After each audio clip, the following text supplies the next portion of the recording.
con la conferencia y la intervención de la economista Laura Yesenia Díaz Velasco, con su tema Avances del Ecuador en Derechos de la Niñez y Adolescencia y Políticas Públicas.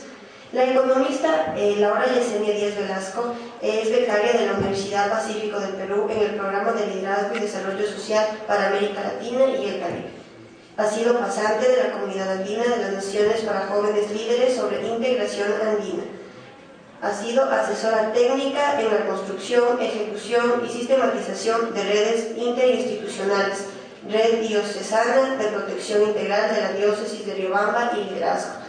Elaboración del proyecto Plan Piloto de la Red de Organizaciones Juveniles de la Parroquia San Andrés del Cantón Guan, en conjunto con la Diócesis de Riobamba y en conjunto integrado de los proyectos de la CID.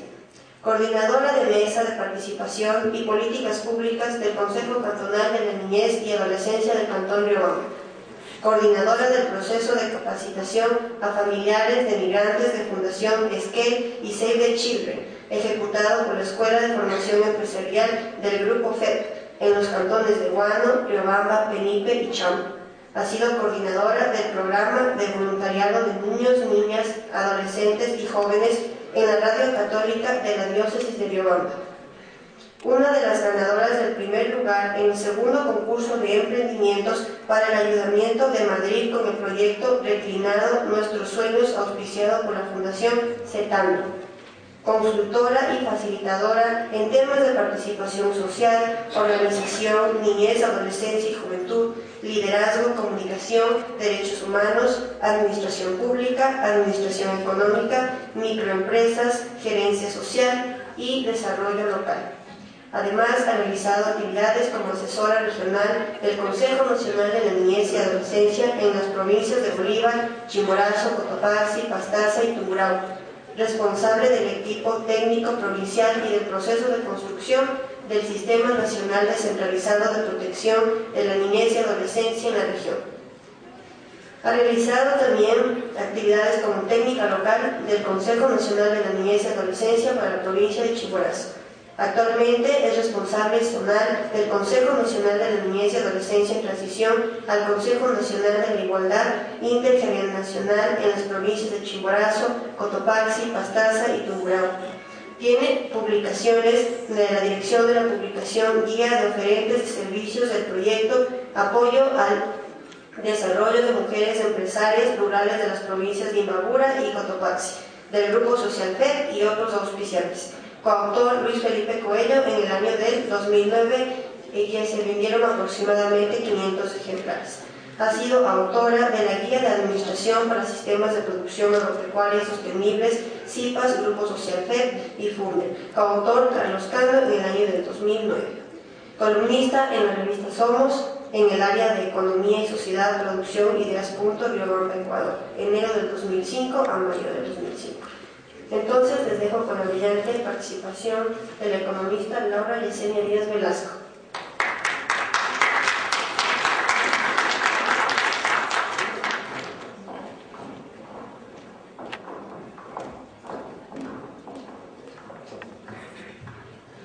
Muy buenas tardes con todos, con todas. Es un gusto estar aquí y ante todo compartir la experiencia que hemos vivido en el ámbito de derechos de niñez y adolescencia desde los años de 1990 más o menos hasta la actualidad. Realmente el Ecuador ha tenido un logro significativo en lo que ha sido justamente ir construyendo un país del tamaño de los sueños de niños, niñas y adolescentes, en donde justamente sus derechos han sido tomados en cuenta y en donde especialmente y fundamentalmente sus voces han sido tomadas en cuenta. Y bueno, quiero compartir iniciando justamente en el año en el que el Ecuador asume la Convención de los Derechos del Niño. En este año, en 1990, a partir de ahí, en el Ecuador se desarrollan varios movimientos sociales que impulsan justamente ya la aplicación de esta convención. El Ecuador es uno de los primeros países firmantes de América Latina en esta convención y cabe decir que desde ese entonces ya se empezó a trabajar fundaciones, organizaciones y en especialmente a tomar en cuenta la opinión de quien en ese entonces eran niños, niñas y adolescentes. De 1990 ahorita transcurren 8 años, a 1998, en donde la Constitución Política del Ecuador ya asume concretamente con leyes ecuatorianas desde la Constitución el tema de la creación del Sistema Nacional Descentralizado de Protección Integral de la Niñez y Adolescencia. Este sistema es uno de los grandes avances en donde ya se configura una nueva institucionalidad en el tema de derechos de niñez y adolescencia. Aparte que en 1998 la Constitución ya reconoce a los niños, niñas y adolescentes como sujetos de derechos, como ciudadanos. Estos dos grandes avances significativos en el 98 dan paso a toda una construcción y una mirada distinta de la niñez, a una mirada desde la responsabilidad del Estado, porque antes los niños, niñas y adolescentes no eran responsabilidad del Estado, no estaban incluidos en políticas públicas directas y que las beneficien específicamente para ellos. Es decir, que a partir del 98, ya en el año 2003, justamente nace como ley orgánica del Ecuador el Código de la Niñez y Adolescencia. Ley orgánica, ¿por qué ley orgánica? Porque organiza al Estado justamente para la protección de dichos derechos. Organiza al Estado en donde ya pone en orden justamente los 3 niveles de protección de los derechos. Es decir, habla de un nivel de definición, de evaluación y control de la política pública, habla de un segundo nivel de organismos del Estado en el cual estará la defensa y la protección de los derechos, y un tercer nivel que es de ejecución de política pública. Estos 3 niveles justamente organizan y dan roles y funciones específicas a todos los organismos del Estado que ya antes, es decir, no es que crea todos los organismos, sino los organiza en un sistema. Tiene un enfoque sistémico de articulación en donde no hay, en definitiva, un organismo sobre el otro, sino que absolutamente todos los organismos, tanto públicos y privados, tienen que funcionar como un sistema. En este caso, estos 3 niveles, es importante anotar que sí se crean organismos.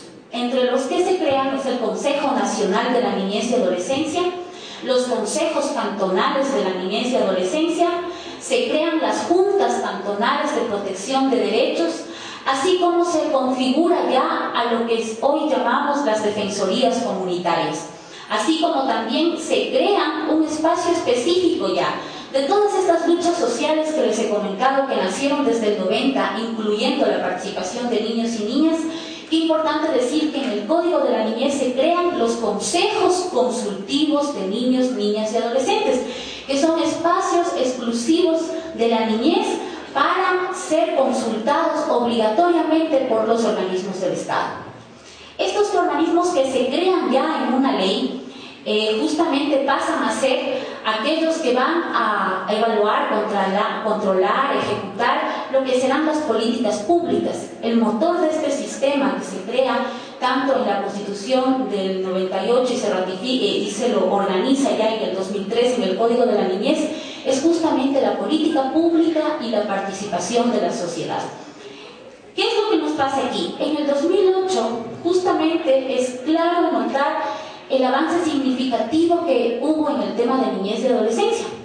En el 2008 nosotros podemos identificar que la Constitución no solamente ratifica el sistema de protección integral creado en el 98, sino que hay algunos principios establecidos en el Código de la Niñez que son elevados a norma constitucional. Uno de ellos, y el más importante, el principio del interés superior del niño y de la niña. ¿Qué quiere decir esto? Que los derechos de los niños, niñas y adolescentes prevalecen sobre los derechos de las demás personas. Este, que ahora actualmente es un principio constitucional, estuvo justamente planteado en el Código de la Niñez. Otro de los principios, el de prioridad absoluta, se eleva a norma constitucional la prohibición del trabajo infantil, por ejemplo, se establece con claridad el tema de cómo la protección y la niñez es un grupo de atención prioritaria, el deber del Estado para la protección frente a la violencia y algunos otros detalles que ustedes deberán conocer y que de hecho son significativos para realmente el Ecuador pueda garantizar el tema del cumplimiento de derechos. En el 2008 también es importante anotar que previo a este 2008 hubo todo un movimiento social. Yo creo que el Ecuador debe reflexionar mucho sobre cómo ha caminado y cómo han evolucionado en materia de derechos de niñez y en políticas públicas el tema de la participación de la sociedad civil, la participación del Estado. Es decir, hemos tenido que siempre cuando se habla de derechos de niñez hay un movimiento social que respalda, que promueve y que justamente está vigilante del cumplimiento de estos derechos. En el 2007 justamente los niños, niñas y adolescentes fueron consultados. Los niños, se alcanzó alrededor de más de 1 millón de votos de niños, niñas y adolescentes, en donde ellos se manifestaron cuáles eran sus prioridades, cuáles eran sus necesidades fundamentales y cuáles debían ser tomadas en cuenta. Y es así que estamos hablando de 2006-2007, perdón por el año. En ese entonces se elabora una agenda ético-política. Esta agenda ético-política fue presentada a todos los candidatos de elección popular de ese entonces y todos los candidatos de elección popular a presidentes de la República asumieron y firmaron esta agenda ético-política. Ya en el 2007, cuando se tuvo el nuevo presidente de la República, nuestro actual presidente, Rafael Correa, él asumió toda esta consulta, toda esta petición de los niños, todo buscar cuáles eran sus necesidades, cuáles eran sus voces, qué es lo que ellos querían, se asume en el 2007 a través de la Agenda Social de la Niñez y Adolescencia, instrumento de política pública del Ecuador, en donde se establecieron 6 grandes acciones. Y ahí están las principales preocupaciones de nuestros niños y de nuestras niñas. La primera, una necesidad importantísima frente a que el Ecuador no ha logrado disminuir, por ejemplo, significativamente lo que es la tasa de mortalidad neonatal. Entonces, primera política pública del Ecuador en ese entonces asumida por el gobierno nacional fue el que ningún niño o niña menor de 28 días muera por causas prevenibles. Segunda, una realidad nacional que se está combatiendo con varias estrategias actualmente, que es el tema de ningún niño, niña, adolescente muera por hambre o desnutrición. Prioridad. Tercera prioridad, ningún niño, niña, adolescente sin acceso a la educación. La cuarta, ningún niño, niña, adolescente maltratado. Quinta, ningún niño, niña, adolescente ejecutando trabajos prohibidos o peligrosos. Y la sexta, la promoción de la participación ciudadana de los niños, niñas y adolescentes. Estos 3 ejes marcan una nueva forma de modelo de gestión institucional. Y esto es muy importante anotarlo y que incluso importante estudiarlo y ir viendo cómo este sistema de protección de niñez ha logrado desde el 2003 que se creó y se organizó a través del Código de la Niñez, ha logrado influir en todos los demás sistemas que tenemos actualmente, como por ejemplo el sistema de participación ciudadana, el nuevo gran sistema nacional de la igualdad y la equidad, en donde se plantean los 5 consejos nacionales de la igualdad, en el cual nosotros somos uno de ellos y estamos en transición. Es decir, que estas 6 prioridades de niñez en política pública ahora no deben ser solo de niñez, porque este nuevo modelo de gestión implica también el ir pensando en los otros grupos de atención prioritaria. Realidad del Chunchi. Niños, niñas, adolescentes que están abandonados, ¿por qué? Porque sus padres no viven en el cantón y están a custodia de sus abuelitos o de sus familiares, pero qué pena tenemos que decir que el Ecuador tenía y tiene que ir pensando en un tema de política pública de adulto mayor. ¿Qué pasa si el abuelito está desprotegido y los niños tienen ciertas garantías? Es decir, no hay realmente esa protección de derechos a nivel de todos y todas las ciudadanos. Entonces, estamos hablando que la ley ha logrado cambiar el modelo de gestión, que a través de estos derechos de niños, niñas y adolescentes y esta forma de reorganizar el Estado, hemos logrado tener nueva forma de mirar la política pública. Es decir, la política del Ministerio de Educación, que tiene que ver con educación, ya no es una política vertical, porque si yo tengo un niño en educación y este niño no viene bien desayunado, definitivamente este niño no va a poder desarrollarse adecuadamente. Entonces la política pública tiene que ser intersectorial. Y eso es algo fundamental a partir del 2007, a partir de esta agenda social, y cómo ahora los ministerios coordinadores están implementando justamente sus acciones. Las acciones, el Plan Nacional del Buen Vivir implica una implementación de política pública a nivel de transversalizar y de ser intersectorial. Es decir, ya no podemos mirar, como nuestra Constitución nos manda, a pensar en garantía de derechos, no en una satisfacción de necesidades o de una necesidad concreta. Entonces tenemos que pensar en una forma de cómo garantizar todos los derechos absolutamente. El derecho a la educación, el derecho a la salud, el derecho a la vivienda, porque todos están articulados y si uno de estos falta, no hay una garantía real de derechos. Y de igual manera, cuando pensamos ya en la Constitución del 2008, ahora ya tenemos un Sistema Nacional de la Equidad y la Igualdad que deberá aprobarse en la Ley de los Consejos Nacionales de la Igualdad, en donde empiecen estos 5 enfoques: niñez, adolescencia, juventud y adulto mayor, en el Consejo Nacional de la Igualdad Intergeneracional. Segundo, el Consejo de Género, Nacional de la Igualdad de Género. El tercer, Consejo Nacional de la Igualdad de los Migrantes. El cuarto, el Consejo Nacional de la Igualdad de Discapacidades. Y el quinto, el del Consejo Nacional de los Pueblos y Nacionalidades. Entonces, estos 5 grandes consejos nacionales de la igualdad, que son parte del régimen del buen vivir establecido en la Constitución a partir del artículo 340, pues justamente nos da que ahora hay que conformar un gran sistema de protección integral de derechos para todos y todas los ciudadanos y ciudadanas. Y ese es un gran desafío para el Ecuador, y que de hecho implica ya no solamente pensar en niñez y adolescencia, sino implica pensar en el abuelito, implica pensar en los jóvenes. ¿Qué está pasando con los jóvenes? Porque el Ecuador tenía un sistema de protección hasta antes de cumplir 18 años. A partir de los 18 años, ¿qué políticas públicas de juventud están garantizando de forma integral todos los derechos de los jóvenes? Pues hay que ir pensando en eso. Y justamente ese es uno de los grandes desafíos que tiene el país en materia ya de ir aprendiendo todo el proceso que ha vivido el Ecuador en temas de niñez y adolescencia.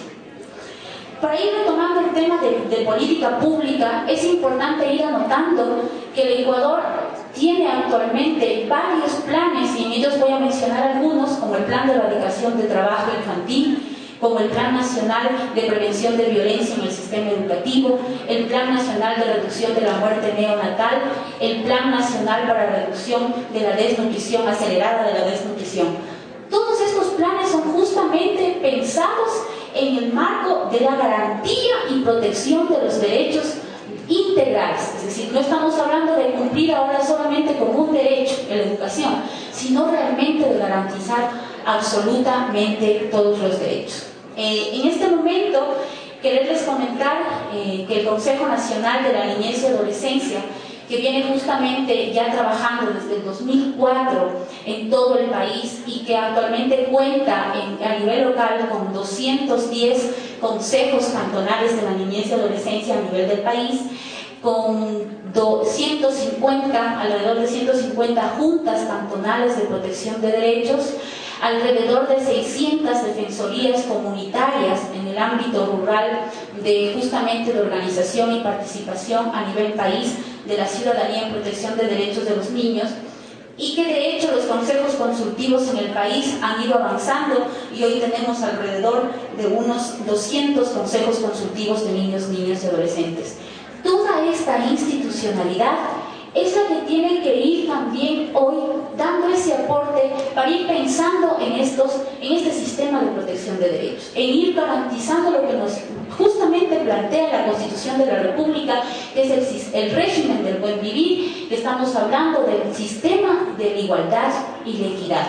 Actualmente también comentarles que estamos impulsando una propuesta muy concreta, que es la propuesta de cómo los consejos cantonales de la niñez y adolescencia pueden transitar, así como el Consejo Nacional de la Niñez y Adolescencia transita a ser Consejo Nacional de la Igualdad Intergeneracional.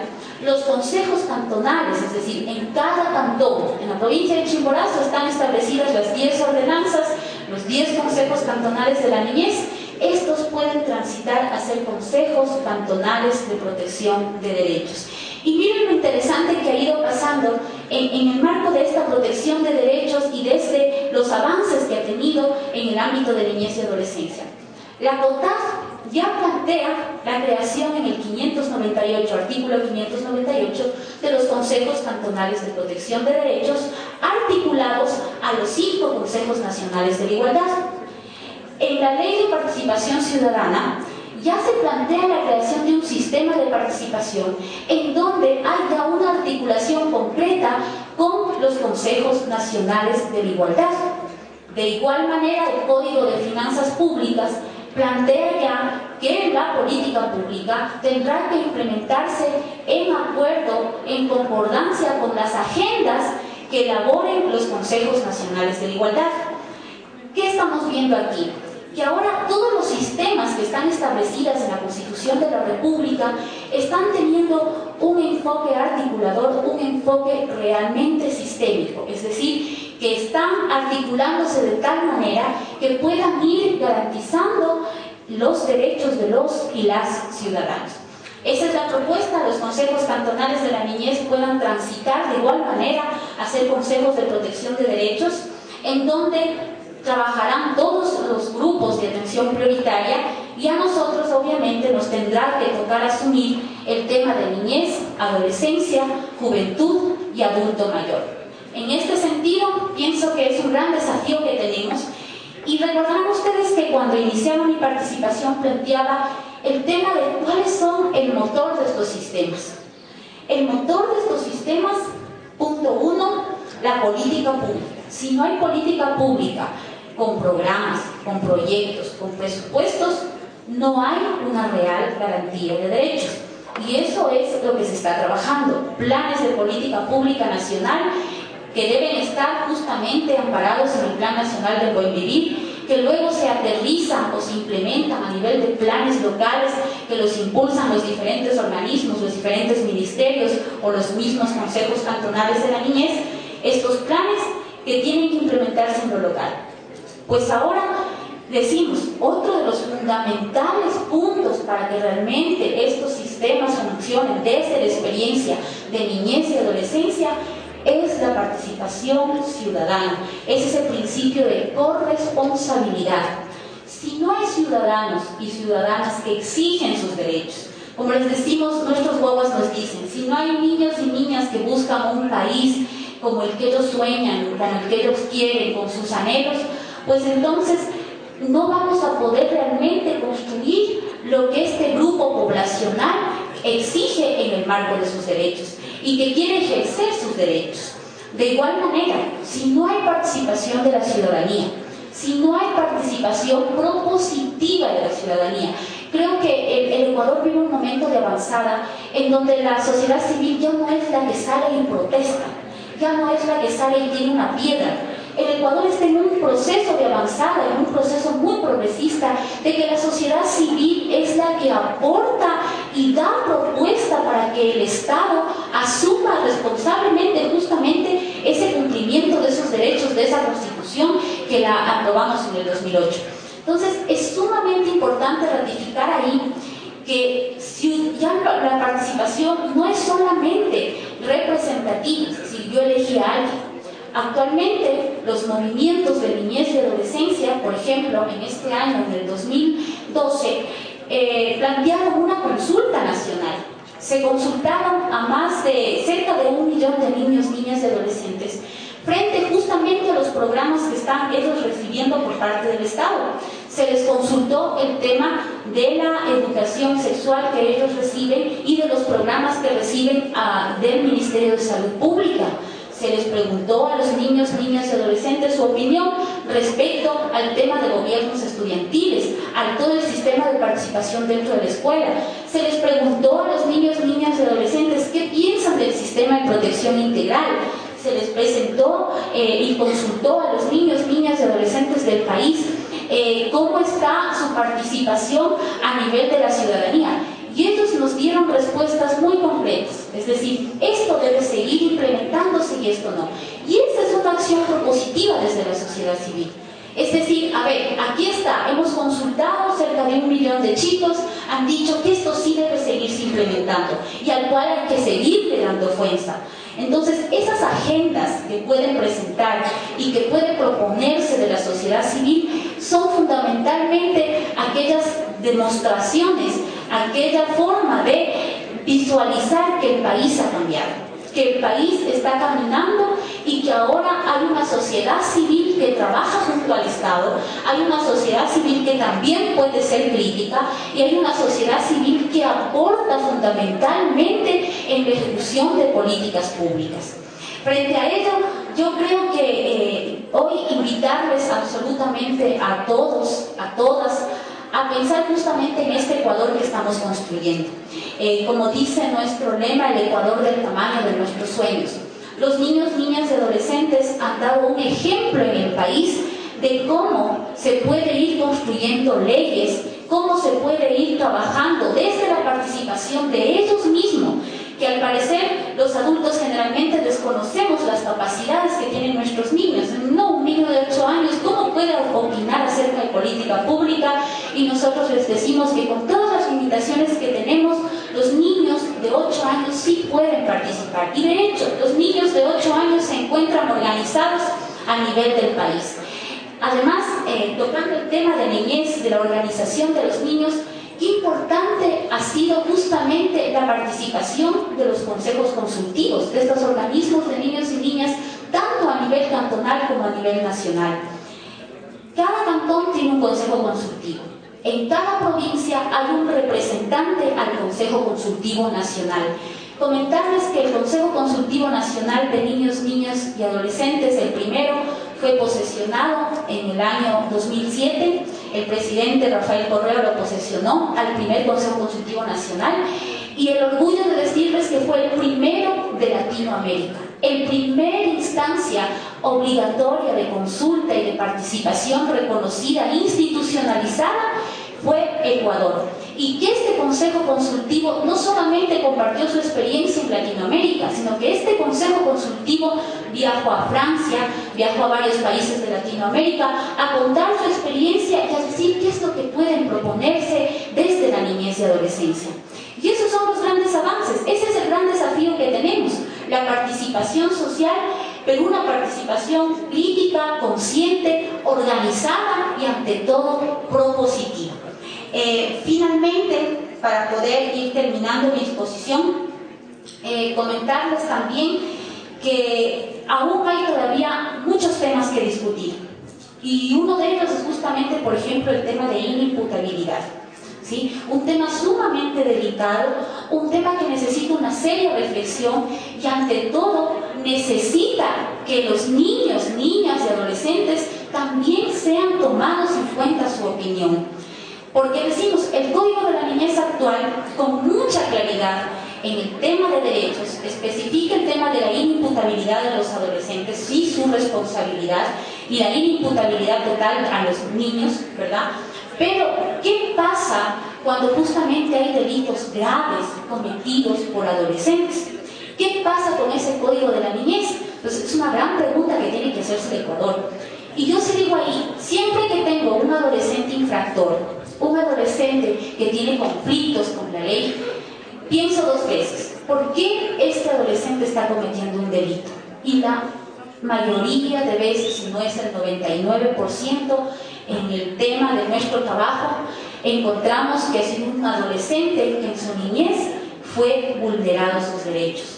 Fue un adolescente que no fue garantizado su derecho a la educación, que vivió en situaciones de maltrato, que en muchos de los casos fue abusado en los diferentes tipos de abuso que podemos encontrar y que la sociedad construyó un adolescente que hoy responde justamente con en diferentes tipos de infracciones. Y el segundo momento decimos, bueno, un adolescente cometió. Ahora, ¿qué es lo que quiere el Ecuador? Quiere seguir promoviendo una cultura de castigo, el tema de pensar en un adolescente desde sus 16 años, en una privado de su libertad por 7, por 8, o que tenga justamente que dejar su colegio, tenga que dejar sus espacios en donde aprende, porque la adolescencia es justamente ese proceso de reafirmar su personalidad, y ese reafirmamiento de su personalidad se desarrolla en el ámbito social, se desarrolla en el ámbito de su familia, se desarrolla en el contexto de su comunidad, de su barrio, de su parroquia. Entonces, ¿qué es lo que quiere el Ecuador? El Ecuador quiere realmente promover un proyecto de vida para los adolescentes. Se podrá promover un proyecto de vida dentro de un espacio privado de su libertad por varios años. Si para un adulto que le quiten 8 años, le priven de libertad 8 años, es sumamente difícil, o 7 o 5 años, es sumamente difícil asumirlo. Yo les invito a ustedes a pensar qué será para un adolescente de 16 años que inicia a vivir. Entonces, no quiero hoy dar la respuesta, simplemente quiero invitar a que justamente ese es un debate que tiene que vivir el Ecuador, y que de hecho los movimientos de niñez, los organismos que trabajamos en niñez y adolescencia, tendremos que impulsar justamente esta discusión de una manera holística, de una manera clara, y poder encontrar la mejor respuesta, porque lo que hagamos hoy con nuestros adolescentes, con nuestros niños, implica un real futuro del Ecuador y un presente del Ecuador. Entonces, hay que ir pensando en esto de la inimputabilidad, hay que ir pensando, se debe aumentar la pena, se debe retirar la inimputabilidad a los adolescentes.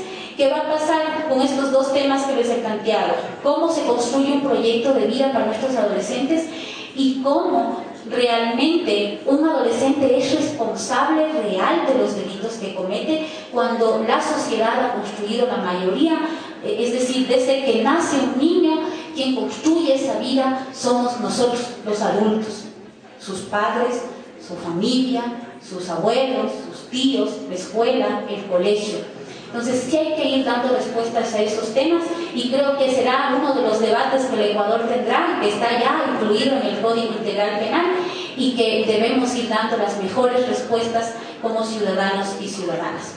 Con eso yo quiero agradecer la invitación ante todo, agradecer poder estar hoy compartiendo con ustedes, y siempre a las órdenes desde el Consejo Nacional de la Niñez o cualquier otra instancia. Muchas gracias.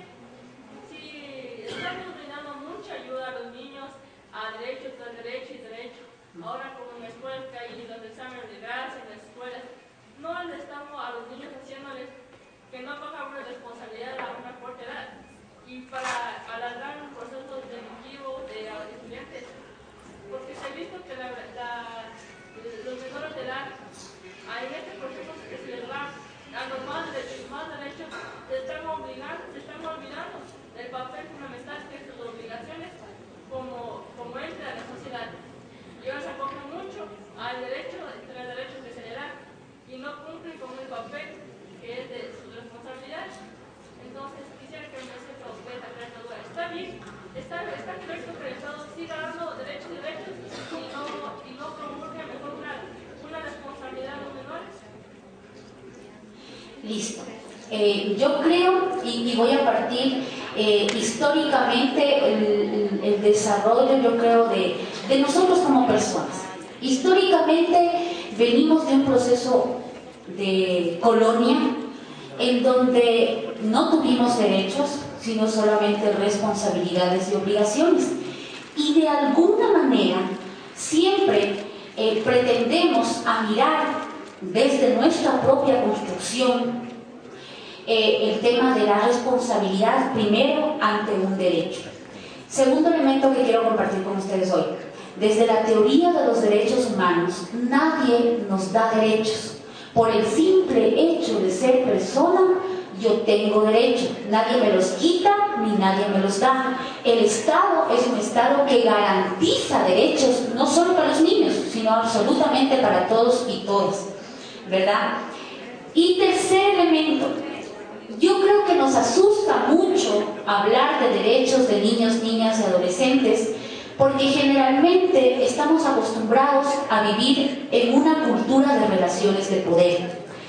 Esta cultura de relaciones de poder nos dice que siempre el que tiene el poder es el que puede decidir sobre la vida de los otros, de alguna manera.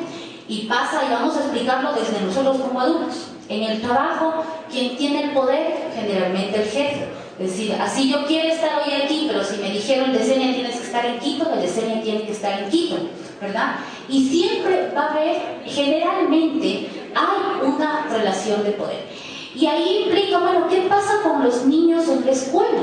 ¿Por qué el Estado, ahora, por ejemplo, el tema de tantas oportunidades para pasar de curso? No es el sentido de quitarle la responsabilidad al niño, no es el sentido de que le hemos dado muchos derechos, sino que el Estado pierde más, y no hablo solo en el tema económico, ojo, el Estado pierde mucho más cuando un niño repite el año que cuando realmente puede nivelar a un niño para que pueda ser promovido al año siguiente. Si me explico, desde los dos ámbitos, me cuesta menos económicamente invertir en que se le recupere al niño en aquellas debilidades que tiene, que realmente tener a hacer que repita y repita un nuevo año.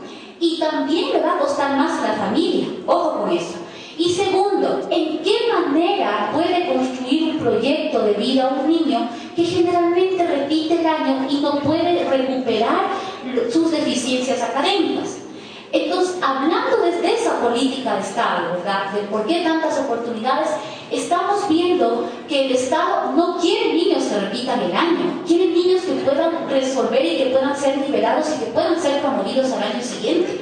Y que esos ciudadanos que serán en el futuro puedan realmente tener una vida, una calidad de vida digna. No puedo creer, y ustedes recordarán hace algunos años atrás, yo era estudiante, había niños de 12, 13 años que no salían de la escuela. ¿Por qué? Porque repetían y repetían y repetían el año. Y en fin, la sociedad los cataloga como aquellos niños que no tienen por qué estudiar. Entonces yo creo que eso está cambiando y eso es positivo para el Ecuador que cambie. Ahora el tema de por qué darles tantos derechos y el tema, a lo mejor no estaremos equivocados en eso. Miren, yo siempre que me veo en una cola de un banco y veo que por ahí alguien vino y dice, ve, deposítame esto, le guardan el puesto y todo lo demás, pienso dos veces antes de reclamar y digo, no, mejor me quedo callada, sigo y soporto todo lo que pasa. ¿Qué pasa con nuestros niños de ahora? Nuestros niños de ahora tienen una lógica distinta incluso en el tema de exigir. La exigibilidad no es mala desde el punto de vista y desde el sentido de la exigibilidad de derechos. Otra cosa es el asunto de una exigibilidad totalmente equivocada y haciendo daño al otro, es decir, vulnerando los derechos del otro. Pero el tema de exigir, por ejemplo, mami, yo quiero que me des la sopa a tiempo, o a lo mejor hazme sopas más ricas, o a lo mejor quiero estudiar y no me mandes a trabajar, es positivo porque estamos viendo ciudadanos y ciudadanas que ya están ejerciendo esa capacidad de exigir sus derechos y ante todo de reclamarlos y de ser retribuidos en eso. Ahora, el Estado, cuando yo hablo de derechos de niños, niñas y adolescentes y de todos los derechos en particular, pongo siempre un ejemplo y les pregunto, si alguien tiene la respuesta, alza la mano y me lo cuenta. ¿Qué pasa con una mujer embarazada? ¿El niño que está en el vientre tiene derechos o no? Díganme, álceme la mano si alguien me dice tiene derechos. Y ahora álceme la mano si alguien puede encontrar una responsabilidad para ese niño que está en el vientre de su madre. Podría ser, ¿no? Pero generalmente se mueven. Pensemos, ¿hay alguna responsabilidad, alguna obligación de ese niño en el vientre de su madre? Ninguna. Por eso tener claro que los derechos no vienen ligados directamente a las responsabilidades. Las responsabilidades nacen de la convivencia social. Cuando yo me encuentro con otro, ahí viene mi obligación de respetar los derechos del otro. Y por ahí viene esa el tema del por qué estos derechos que se han positivizado en la ley, el tema del buen trato, tantos en el Código de la Niñez, hablando desde niñez y adolescencia, es justamente porque los derechos de estos niños han sido vulnerados. Les cuento que en cantones como Colti y Guamote, levantamos una línea de base, el 90% de los guaguas nos dice que el lugar de maltrato es la familia. Es decir, el principal lugar de maltrato en donde ellos les gritan, les dejan sin comer, les aíslan, los mandan a trabajar, es en la familia. Entonces, si yo pienso, una familia es, entonces realmente tenemos que hacer algo como Estado para ver cómo el tema de derechos se garantiza. ¿Y qué es el tema de derechos? No es que queremos niños rebeldes, sin causa y todo lo demás. Lo que queremos es una sociedad más justa y de respeto a la dignidad de las personas. Porque yo, a ustedes, no me atrevería a gritarles ni me atrevería a insultarles. Pero pienso dos veces si un adulto, estando niño, se atrevería a insultarlos o a gritarlos, ¿verdad? O simplemente alzarles la voz descomedidamente.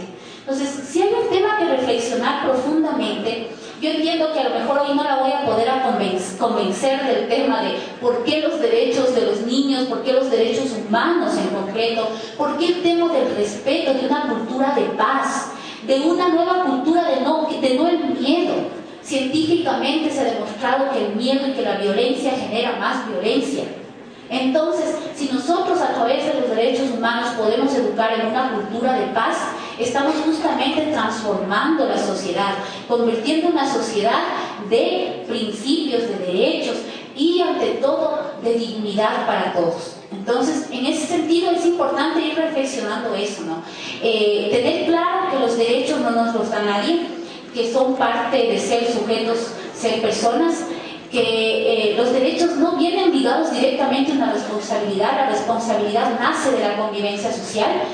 Y también sumamente importante el tema de entender que los derechos lo que quieren es el promover una vida digna para todos, disminuir relaciones de poder, disminuir y transformarlas en relaciones de equidad.